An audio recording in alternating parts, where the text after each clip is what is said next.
Genesis chapter 24. By now Avraham was old, advanced in years, and Adonai had blessed Avraham in everything. Avraham said to the servant who had served him the longest, who was in charge of all he owned, "Put your hand under my thigh, because I want you to swear by Adonai, God of heaven and God of the earth, that you will not choose a wife for my son from among the women of the Canaani, among whom I am living, but you will go to my homeland, to my kinsmen, to choose a wife for my son Yitzhak." The servant replied, "Suppose the woman isn't willing to follow me to this land. Must I then bring your son back to the land from which you came?" Avraham said to him, "See to it that you don't bring my son back there. Adonai, the God of heaven, who took me away from my father's house and away from the land I was born in, who spoke to me and swore to me, I will give this land to your descendants. He will send his angel ahead of you, and you are to bring a wife for my son from there. But if the woman is unwilling to follow you, then you are released from your obligation under my oath. Just don't bring my son back there." The servant put his hand under the thigh of Avraham, his master, and swore to him concerning the matter. Then the servant took 10 of his master's camels, and all kinds of gifts from his master, got up and went to Aram Naharayim, to Nahor's city. Toward evening, when the women go out to draw water, he had the camels kneel down outside the city by the well. He said, "Adonai, God of my master Avraham, please let me succeed today. Show your grace to my master Avraham. Here I am, standing by the spring, as the daughters of the townfolk come out to draw water. I will say to one of the girls, 'Please lower your jug so that I can drink.' If she answers, 'Yes, drink, and I will water your camels as well,' then let her be the one you intend for your servant Yitzhak. This is how I will know that you have shown grace to my master." Before he had finished speaking, Rivkah, the daughter of Bethuel, son of Milcah, the wife of Nahor, Abraham's brother, came out with her jug on her shoulder. The girl was beautiful, a virgin, never having had sexual relations with any man. She went down to the spring, filled her jug, and came up. The servant ran to meet her and said, "Please give me a sip of water from your jug to drink."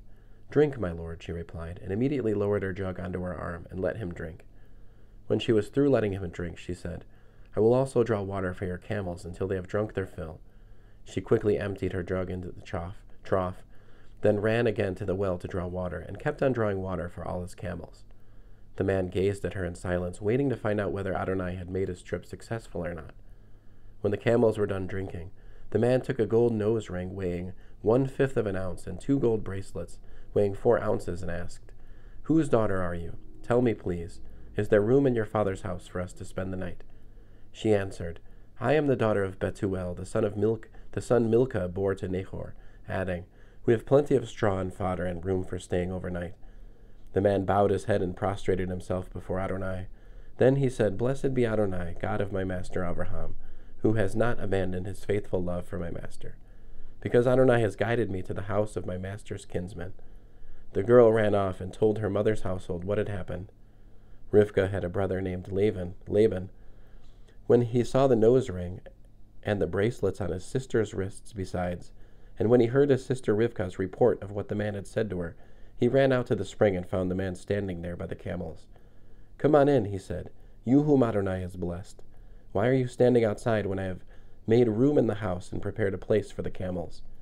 So the man went inside, and while the camels were being unloaded and provided straw and fodder, water was brought for him to wash his feet and the feet of the men with him.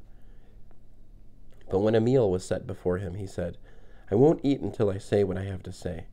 Laban said, "Speak." He said, "I am Abraham's servant. Adonai has greatly blessed my master, so that he has grown wealthy. He has given him flocks and herds, silver and gold, male and female slaves, camels and donkeys. Sarah, my master's wife, bore my master a son when she was old, and he has given him everything he has. My master made me swear, saying, 'You are not to choose a wife for my son from among the women of the Canaani, among whom I am living. Rather, you are to go to my father's house, to my kinsmen, to choose a wife for my son.' I said to my master, 'Suppose the woman isn't willing to follow me?' Abraham answered, 'Adonai, in whose presence I live, will send his angel with you to make your trip successful, and you are to pick a wife for my son from my kinsmen in my father's house. This will release you from your obligation under my oath. But if, when you come to my kinsmen, they refuse to give her to you, this too will release you from my oath.' So today I came to the spring and said, Adonai, God of my master Avraham, if you are causing my trip to succeed in its purpose, then here I am, standing by the spring. I will say to one of the girls coming out to draw water, let me have a sip of water from your jug. If she answers, yes, drink, and I will water your camels as well, then let her be the woman you intend for my master's son. And even before I had finished speaking to my heart, there came Rivkah, going out with her jug on her shoulder. She went down to the spring and drew water. When I said to her, please let me have a drink, she immediately lowered the drink from her shoulder and said, drink, and I will water your camels as well. So I drank, and she had the camels drink too. I asked her, whose daughter are you? And she answered, the daughter of Bethuel, son of Nahor, whom Milcah bore to him. Then I put the ring on her nose and the bracelets on her wrists, bowed my head, and prostrated myself before Adonai, and blessed Adonai, God of my master Avraham, for having led me in the right way to obtain my master's brother's granddaughter for his son. So now if you people intend to show grace and truth to my master, tell me. But if not, tell me so that I can turn elsewhere. Laban and Bethuel replied, since this comes from Adonai, we can't say anything to you, either good or bad. Rivkah is here in front of you. Take her and go.